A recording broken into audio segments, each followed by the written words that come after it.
여러분, 더우셔서 일상생활하기 힘드시죠? 휴가를 가고 싶은 마음이 굴뚝 같은데 휴가 가는 것도 더울 것 같습니다. 저는 그래서 휴가를 집에서 보내기로 했습니다. 우리 큰아이가 고3이기도 하지만 그 며칠 동안 그렇게 휴가 보낸다고 휴가비를 쓰는 것보다는 그 돈으로 이렇게 더운 날씨 여름 내내 집에서 에어컨을 틀고 지내는 것이 휴가겠다 하는 그러한 생각이 들었습니다. 오늘 이 자리에서도 휴가의 마음으로서 한번 여러분 마음을 차분하게 하시고 하나님의 말씀으로 여러분의 심령을 채우는 그러한 시간이 되기를 간절히 소망합니다. 버지니아 커먼웰스 대학이 있는데 심리학자 에버렛 워딩턴이라는 교수가 있습니다. 이 사람은 심리학 중에서도 용서에 대해서 많은 연구했던 사람입니다. 그런데 1995년 12월 31일 돈을 훔치기 위해서 침입한 2명의 청소년에 의해서 어머니가 무자비하게 살해를 당합니다. 쇠망치 같은 걸로 머리를 한 3번 정도 그렇게 맞았고요. 그 어머니의 생식기 있는 부분들이 완전히 난자당하고 그 집안이고 또 미국이나 유럽권은 카펫을 많이 쓰는데 막 벽면에도 카페트에도 피가 그렇게 자국하게 흘러 있는 끔찍한 살인 현장이 발견이 되었습니다. 이 사람이 용서에 대해서 가르치는 사람이었지만 자기 어머니가 끔찍하게 살해를 당하자 그것도 $50도 안 되는 그 돈을 훔쳐가기 위해서 어머니의 생명을 잃었다고 하자 너무나 큰 분노와 용서가 되지 않는 고통을 겪었고 힘든 시간을 겪어서 용서의 마음을 가질 수 있다는, 그리고 보다 깊이 있는 용서에 대한 전문가가 되는 계기가 되었습니다. 여러분, 아우성이라는 그러한 성교육 강사로 유명한 구성애 씨 여러분 기억하시죠? 그분도 그 초등학교 3학년 때 친오빠처럼 따라던 옆집 오빠에게 성폭력을 당했습니다. 당시 이 구성애 씨를 성폭력했던 사람은 이웃집 오빠였습니다. 너무 친하게 지내니까 그냥 내가 재밌는 거 알려주겠다고 집에 들어왔는데 마침 그날이 어머니와 아버지가 교회 가시는 날이었습니다. 제가 찾아보니까 구성애 씨 부모님이 목회자시더라고요. 그러니까 예배 드리러 간 사이에 이웃집 오빠가 와가지고 재미있는 것을 가르쳐 준다는 것이 어떠했느냐? 끔찍한 그 성폭력을 당하게 되는 계기가 되었던 것입니다. 근데 어머니가 와보니까 뭐가 이상한 거예요. 그 딸아이에게 꼬치꼬치 캐묻기를 시작했습니다. 그러면서 어머니가 이 딸아이의 눈을 제대로 바라보지 못하는 거예요. 당황했던 거죠. 그렇지만 차분하게 네 잘못이 아니다. 이웃집 오빠의 잘못이다. 너 들어가서 숙제해라고 하면서 평상시처럼 아무 일 없는 것처럼 어머니가 안정을 시켜줘서 딸아이를 그렇게 이렇게 지내도록 했다고 합니다. 그 당시에는 아무 일 없었는데 무의식에는 잔상이 남아 있었습니다. 그러다 보니까 이 구성애 씨는 생리불순 현상이 나타나게 됐고 29살 때 아이를 낳았는데 이 자궁을 드러내야만 했습니다. 이 자궁을 드러내는 수술을 통해 가지고 그 오빠를 죽이고 싶은 그 분노감이 일어나 가지고 살인 계획까지 세웠다고 합니다. 그러던 어느 날 그 오빠의 아버지가 그녀를 강사로 초청을 했습니다. 지방 유지인 그 오빠의 아버지가 유명 강사가 된 구성애 씨를 청소년 모임의 강연자로 초청한 것입니다. 옛날 일을 모를 리 없는 그 아버지의 초청을 받아들여 성폭력범의 아버지를 마주하게 되었습니다. 거기서 자식을 사랑하는 아버지의 그윽한 마음을 발견하게 되었고 그 아버지의 마음 때문에 구성애 씨는 그 오빠를 용서하기로 마음 먹습니다. 그것이 바로 성폭력을 당한 지 37년 지나서 완전한 용서가 이루어지게 된 것입니다.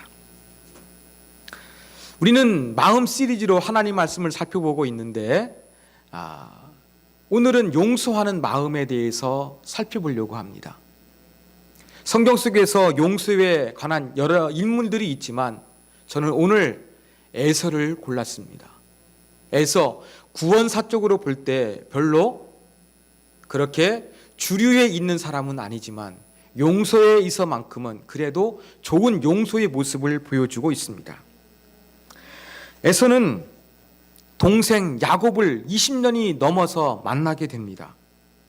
형제 상봉이었지만 원수와의 만남이기도 하는 이중성을 가지고 있었습니다. 그런데 형을 만나기 위해서 야곱이 그 약곡강 나루트를 건너옵니다. 그 형을 만나기 위한 그 마음이 얼마나 두렵고 형이 어떻게 반응했을까 그 궁금했겠습니까? 이 불안한 마음으로 잠을 자는 전날 밤에 어떤 일을 겪게 되느냐? 하나님과 씨름하는 야곱을 경험합니다. 야곱이 하나님과 씨름하면서 그때 이겼다고 하죠. 하나님이 져주시잖아요. 그때 그곳의 이름을 그 야곱은 무엇이라고 하냐면 브니엘이라고 합니다. 하나님의 얼굴을 본 곳이라고 명명했던 것이죠. 그런데 그 다음 날 정말로 형 에서를 만나게 됩니다. 근데 형을 만난 야곱은 뭐라고 표현하고 있느냐? 형 얼굴을 보니까 하나님의 얼굴을 보는 것 같습니다. 이야기합니다.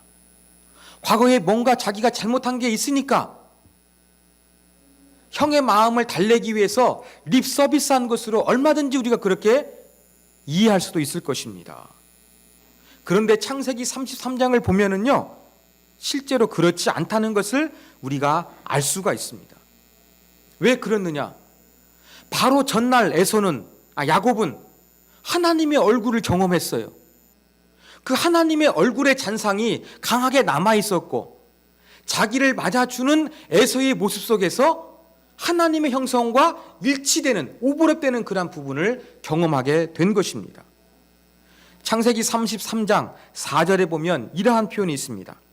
에서가 달려와서 그를 맞이하여 안고 목을 어긋맞추어 그와 입맞추고 서로 우니라. 자, 야곱과 에서의 행동에 주목해 보십시오. 누가 능동적이고 누가 수동적입니까? 에서입니다. 여러분, 야곱이 잘못한 게 있어요. 그 잘못한 사람이 적극적으로 뭔가 그 잘못한 것을 이야기하고 잘못한 사람에게 마음 상한 것을 풀어주기 위해서 노력해야 되지 않겠습니까? 근데 야곱이 그런 일을 하기 전에 에서가 적극적으로 행동하고 있는 거예요. 안고 끌어안고 입맞추고 함께 웁니다. 에서는 반가워서 울고 야곱은 안도감에 울었을 것입니다. 이런 거 볼 때에 정말로 에서는 진정으로 용서하는 모습을 보여준 거예요.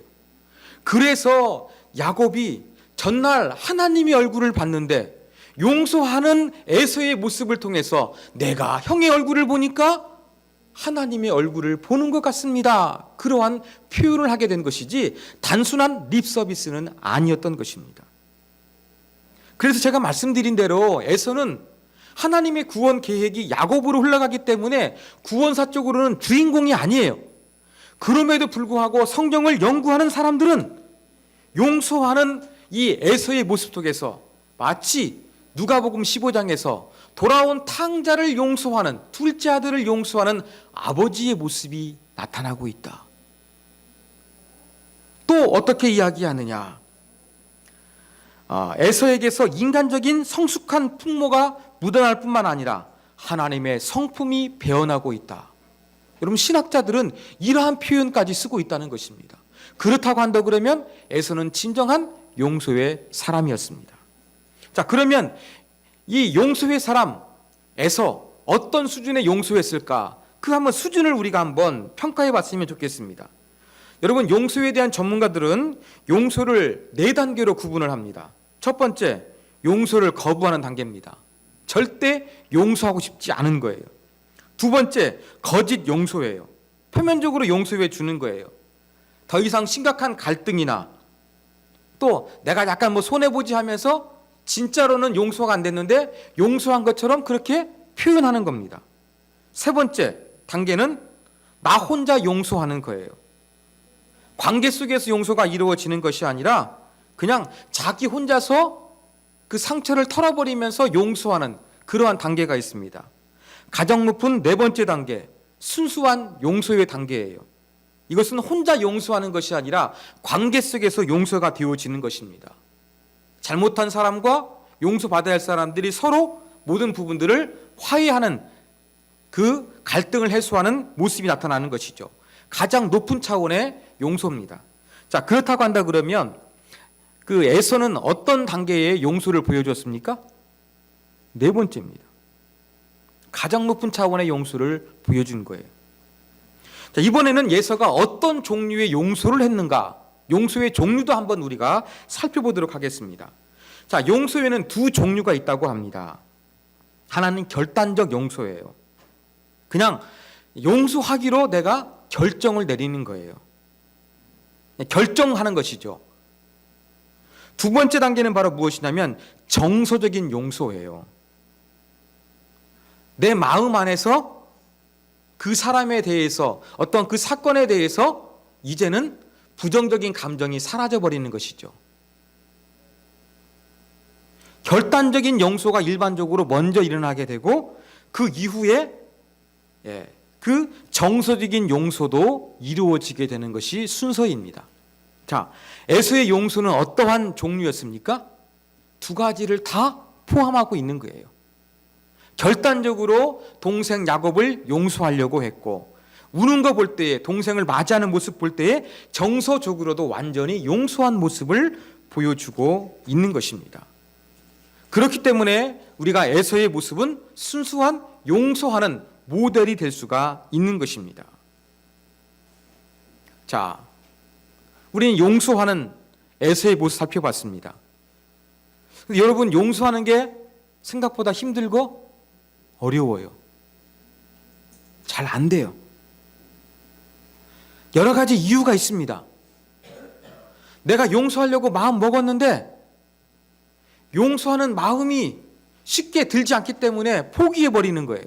또 한 가지 이유는 바로 무엇이냐면 그 끔찍한 사건을 내 머릿속에서 완전히 지워버리려고 하다 보니까 실패하는 경우도 되게 많아요. 여러분, 하나님은 성경에 보면은요, 용서하지고 잊어버리는 분이세요. 예레미야 31장 34절에 보면은 이러한 표현이 있습니다. 내가 그들의 악행을 사하고 다시는 그 죄를 기억하지 아니하리라. 여호와의 말씀이니라. 하나님은 인간의 잘못에 대한 기억들을 완전히 잊어버리시는 분이세요. 우리가 하나님의 형상을 가지고 있지만 우리는 하나님이 아니에요. 그래서 우리는 잊을 수가 없는 거예요. 우리 하나님이 아니라 잊을 수가 없는데 그 과거 자체를 완전히 잊어버리려고 하는 거예요. 여러분, 잊는 것은 인간은 안 됩니다. 그것을 치유하는 과정을 통해서 극복해야 되지 잊으려고 하다 보니까 실패하게 되는 거예요. 과거를 잃어버리는 거 거의 불가능합니다. 독일 사람들은 유대인들을 아주 학대를 했습니다. 어떤 유대인 여자가 이런 말을 했습니다. 우리는 독일 사람을 용서합니다. 그러나 우리는 그 일을 절대로 잊을 수는 없습니다. 이게 정확한 사실입니다. 여러분, 용서는요, 잊어버리는 게 아니에요. 그 잊을 수 없는 기억에 대한 부정적인 정서를 긍정적인 것으로 바꾸는 게 바로 용서라는 것입니다. 그래서 맥스 루케이도 목사님은 참 멋진 표현을 했습니다. 어제의 일은 바꿀 수 없지만 어제에 대한 반응은 바꿀 수 있다. 과거는 바꿀 수 없지만 과거에 대한 반응은 바꿀 수 있다. 용서는 과거의 것을 바꿀 수가 없는 거예요. 그렇죠? 그렇지만 용서한다는 것은 과거에 대한 반응, 감정, 마음가짐 이러한 부분들을 바꾸는 것이 된다는 것입니다. 근데 우리는 자꾸 잊어버리려고 하는 거예요. 그러다 보니까 용서가 잘 안 되는 경우도 많이 있다는 것입니다. 자, 제가 용서에 대해 설교하니까 여러분의 삶 속에서 겪었던 힘들고 어려운 사건들, 너무 화가 나고 용서하고 싶은 마음이 여러분 안에서 솟구쳐 올라오실지도 모르겠어요. 상처받은 사람이 이러한 마음을 먹는 것은 아주 자연스러운 것입니다. 그런데 나에게 힘들게 하고 나를 눈물나게 했던 그 사람 복수하고 싶어요. 안가큼하고 싶어요. 그래서 분노와 복수심으로 불타오르는 것은 정상이에요. 근데 이러한 마음으로 살아가는 것은요, 자기 자신을 망치는 것이 됩니다. 제가 설교를 준비하면서 이 가족이 죽게 되는 끔찍한 살인사건을 당한 사람들의 이야기를 읽었습니다. 내 가족, 사랑하는 가족을 잃었으니까 그 가해자를, 살인범을 죽이고 싶은 마음이 강한 거예요. 근데 가해자가 사형을 당하거나 죽게 되면 어떤 일이 벌어질 것인가? 잘 됐다. 그러면서 마음의 상처가 치유되는 것이 아니라고 합니다. 눈에는 눈, 이에는 이. 상대방도 당하게 되면 뭔가 응어리가 풀릴 것 같은데 풀리지가 않는 거예요. 그래서 마음의 평온이 없으니까 끔찍한 가족을 살해했지만 그 가해자에 대해서 어떤 일이 벌어지게 되느냐? 용서하는 쪽으로 마음이 바뀌게 되는 거예요. 그래서 여러분 어떤 일까지 벌어지게 되냐면요, 내 가족을 죽인 살인범 사형시켜야 되는데 사형제 폐지 운동을 동참합니다. 왜? 사형을 시켜봤자 바뀌는 게 없거든요. 용서해야지 풀리거든요. 그러다 보니까 사형이 전부가 아니다. 이걸 알게 되어가지고 사형제에 대해서 폐지를 주장하는 사람으로 바뀌게 되는 여러 사람의 글을 제가 읽을 수가 있었습니다. 여러분, 힘들고 어렵고 억울한 일 당해서 여러분 가슴속이 불편하고 분노의 감정이 있습니까? 이 감정을 여러분 갖고 계시면요, 여러분 자신을 죽이는 것입니다. 그래서 우리는 가급적이면 용서해야 돼요. 가해자가 죽어도 마음이 안 풀려요. 근데 용서가 안 되죠. 그럼 어떻게 해야 될까요? 자, 에버릿 워딩턴, 제가 첫 번째 예화로 말씀드린 그 교수인데 이런 얘기했습니다. 용서하지 못하면 놓아주어라. 용서가 안 되잖아요. 그러면 차선책을 어떻게 하느냐? 그냥 놓아주는 거예요. 용서는 안 하지만 그 악한 감정을 풀어버리는 거예요. 거기서 내가 나오는 거예요. 그 사람 해방시켜주는 거예요. 미움에서. 그래서 용서하지 못하면 놓아주면 여러분의 마음이 조금 더 좋아질 수가 있는 것입니다. 자, 이렇게 내가 용서하고 용서가 안 되면 마음을 놓아주는 거, 내가 손해보는 같은 느낌도 들 때가 많이 있습니다. 아니, 나한테 고통을 준 사람은 행동 바꾸지도 않았는데, 저 사람은 잘 살고 있는데 내가 왜 저를 용서하고 내가 왜 고통을 당해야 되는지 이해가 안 되는 거예요. 그래서 내가 그 사람을 용서하면 내가 손해보는 같은 감정이 들 때가 우리는 참 많이 있습니다. 그 용서하는 거 불공평한 것처럼 느껴질 때가 많이 있어요. 하지만 용서하면은요, 나 자신이 유익합니다. 내 자신이 치유가 되어지는 것입니다. 이게 바로 용서의 힘이라는 것입니다. 그리고 여러분, 용서하는 마음을 가지게 되면은요, 여러분의 건강을 지킬 수도 있습니다. 용서하지 못하면 이 분노와 관련된 호르몬과 아드레날린이 높아져서 혈압이 올라가요. 그러면 심장 질환이나 암에 걸리기 쉽다고 합니다. 근데 연구에 의하면 용서를 잘하는 사람일수록 우울증이 적고 스트레스도 적게 받는다고 합니다. 긍정적이고 행복감도 잘 느낀다고 합니다. 용서를 잘하는 사람은 얼굴에 이 근육 긴장도도 낮게 나타나고 잠도 잘 자고 두통, 요통, 감기와 같은 병치레가 적다고 합니다. 여러분, 이렇게 용서하면 여러분 신체적으로 좋은 것들이 분명히 나타나게 됩니다. 그래서 여러분 혹시 용서할 거 있으면 빨리 용서하십시오. 용서하지 못한 것은요, 50대, 60대가 되어서 나타난다고 합니다. 당장 용서한다 그래서 내 몸이 좋아지는 거 아니지만 이렇게 누적되다 보면은 50대, 60대에 그 내 분노의 감정 때문에 내 몸이 상하기가 쉽대요. 그런데 내가 미리미리 용서하는 마음을 갖게 되면 나이가 들어도 건강한 신체를 유지할 수 있다고 합니다. 여러분, 이러한 이야기 들으면 상대방이 미워도 나 자신을 위해서라도 용서하는 것이 훨씬 이득이라는 것을 알 수가 있습니다. 그런데 더 아름다운 용서는 무엇이냐? 더 강하고 지속성이 강한 용서는 바로 무엇이냐? 내 몸 건강을 유지하기 위해 용서하는 것보다 그 사람을 불쌍히 여기는 고차원적인 용서가 더 좋은 용서라고 합니다. 그래서 우리는 용서해야 돼요. 자, 누구를 용서할 것인가? 우리가 용서하는 마음을 가져야 되는데 용서의 대상도 두 종류로 나눌 수가 있습니다. 첫 번째 대상은 타인을 용서하는 거고, 두 번째는 나 자신을 용서하는 거예요. 여러분, 다른 사람을 용서하는 거 생각보다 힘들고 어렵습니다.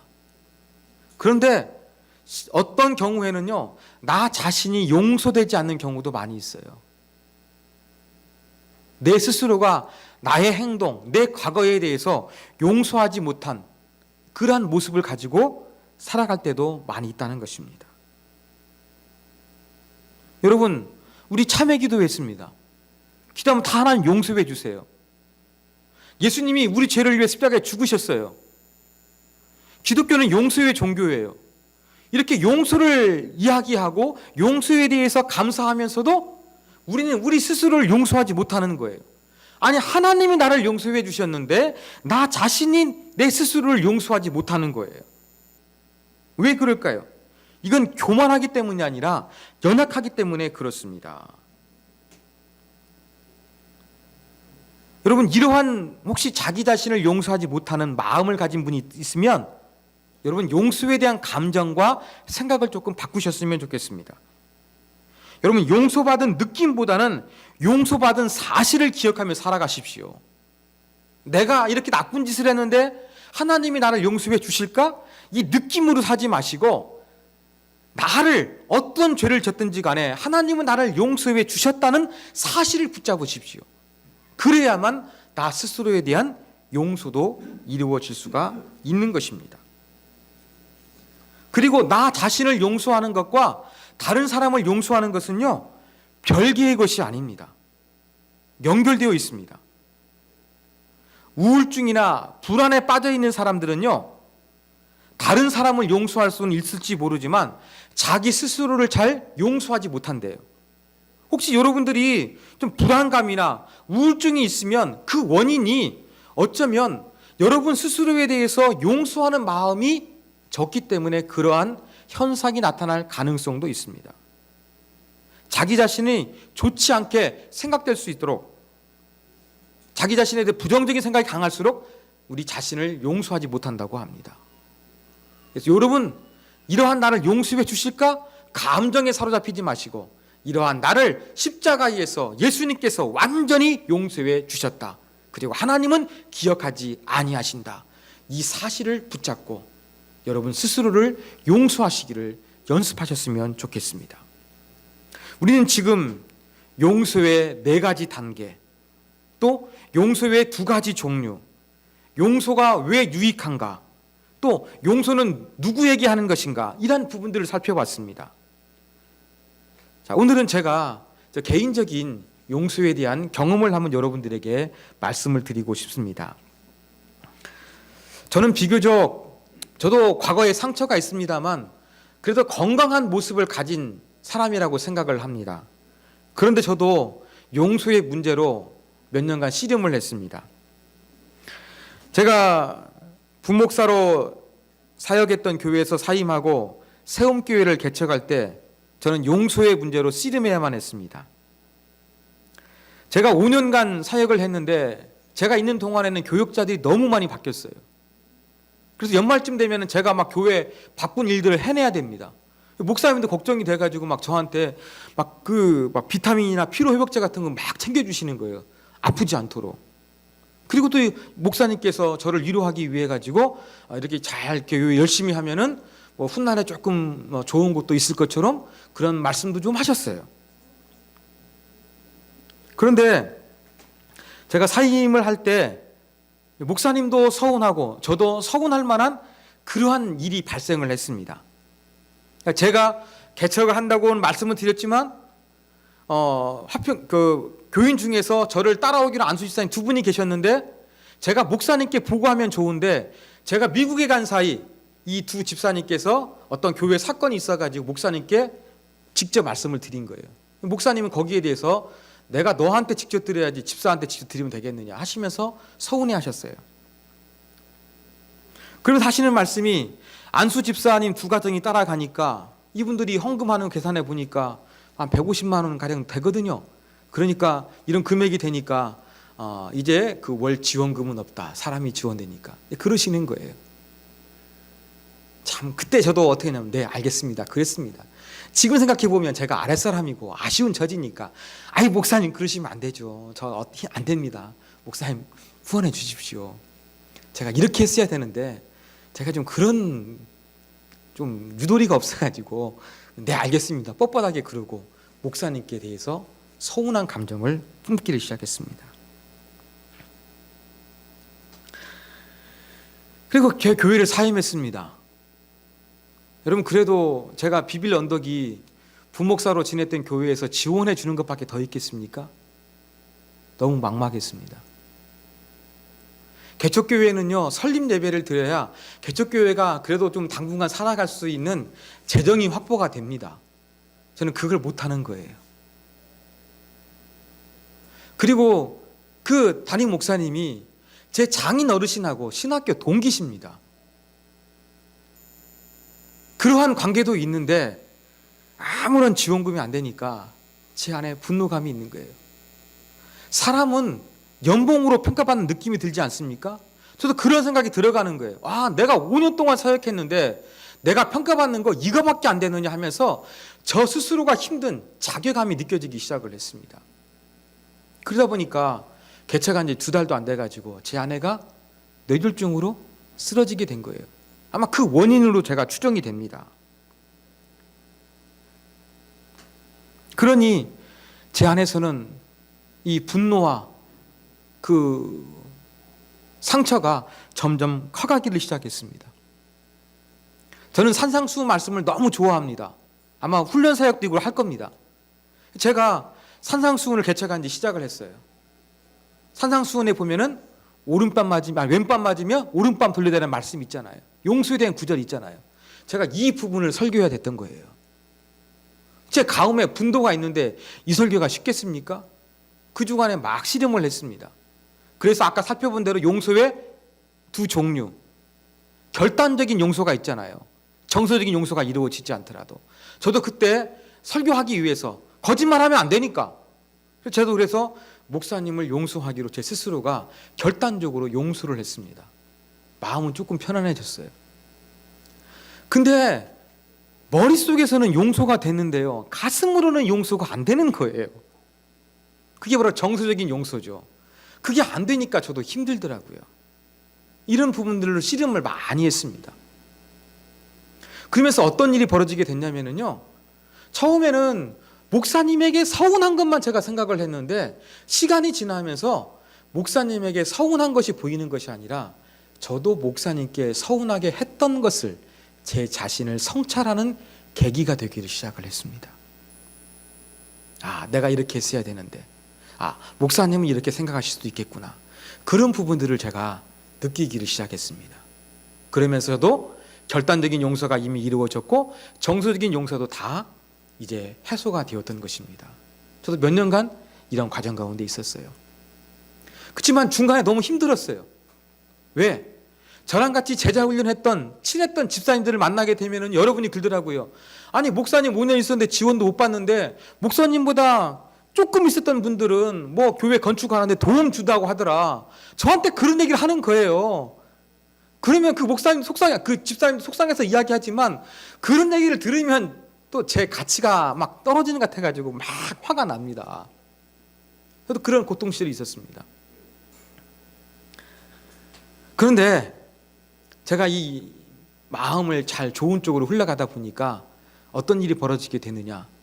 저희 교회가 원래 삼송지구 세우려고 그랬는데 신원당에 세웠다가 이쪽으로 늦게 왔거든요. 한 2년 반 만에.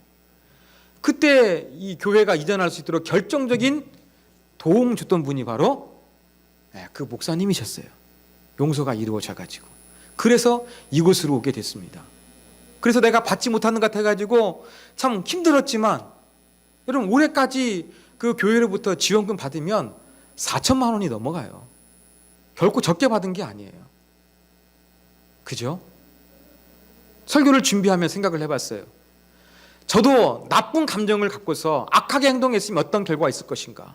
아마 그 목사님과 관계가 회복 안 됐을 것입니다. 그리고 제가 하는 목회는 점점점 어려워졌을 것입니다. 그런데 저도 힘든 가운데서 저를 바라보고 성찰하는 계기로 삼았고, 또 목사님을 대해서 용서하는 마음을 가졌을 때에 우리 교회에도 경제적으로도 하나님께서 결코 참 남보다 적게 받지 않도록 하나님께서 도움을 주시는 그 아름다운 결과를 만들어 가셨습니다. 저는 이런 생각이 들었습니다. 개척 초기에 그 목사님과 관계가 좋아가지고 그때 후원금 다 받아버렸으면은요, 2년 지나가지고 쉽게 교회가 부흥하지 않거든요. 그래서 개척 초기에는 좀 넉넉합니다. 작은 교회들도. 근데 이제 한 2년 지나면 교회가 부흥 안 되니까 그때부터 어려워지는데, 2년 반이 지나서 우리는 교회가 정말로 재정이 필요할 때 그 지원금을 받아가지고 좀 교회가 그래도 안정적으로 올 수 있고, 또 교회 부채까지 해결할 수 있는 은혜도 하나님께서 허락하여 주시지 않았나 생각이 되어집니다. 그래서 그 당시 보에는 서운할 수밖에 없었지만, 내가 분노할 수밖에 없는 감정으로 살아야 했었지만, 지금 돌이켜보니까 하나님의 빅피처, 하나님께서 이때를 위해서 그러한 가정을 만드시지 않았을까 하는 그러한 생각을 하게 되었습니다. 사랑하는 여러분, 용서하지 못하는 사건이 있습니까? 혹시 용서할 수 없는 사람이 있습니까? 그 일을 떠올리면 괴롭고 감정이 복붙여가지고 가만히 있을 수 없는 불안 상태가 지속되는 혹시 그러한 일들이 있으십니까? 맞습니다. 그 일 통해서 여러분들 힘들어할 수밖에 없습니다. 그렇지만 이질이하지 마시고 용서하십시오. 그것이 여러분을 살리시는 것입니다. 제가 발견했던 것처럼 또 여러분도 그 과정을 통해서 여러분을 바라보시고 성찰하시면서 여러분의 인격을 더욱더 아름다운 사람으로 키워가십시오. 그리고 때가 되면 하나님께서 생각지 않은 축복으로서 여러분에게 더욱더 갚아주시는 그 복된 날이 반드시 오게 될 것입니다. 이것이 바로 우리가 배워야 될 진정한 용서입니다. 제가 서두에 말씀드린 구성애 씨, 에버렛 에딩톤이라는 교수, 전부 다 기독교인입니다. 이분의 이야기는요, 제가 일반 서적에서 읽었어요. 근데 일반 서적에서 마음을 다루는데 용서를 언급하는데 용서에 대한 내용이 기독교 서적에서 반복하고 있습니다. 깜짝 놀랐습니다. 기독교는 용서의 종교입니다. 연구에 의하면 기독교인은 용서를 잘한다고 합니다. 우리를 용서하신 하나님의 사랑을 여러분이 잘 느끼신다고 한다 그러면 예수님을 본받아 다른 사람들을 용서하시고, 또 용서를 통해서 더 큰 하나님의 은혜를 경험하시는 여러분이 되시기를 주님의 이름으로 부탁드립니다.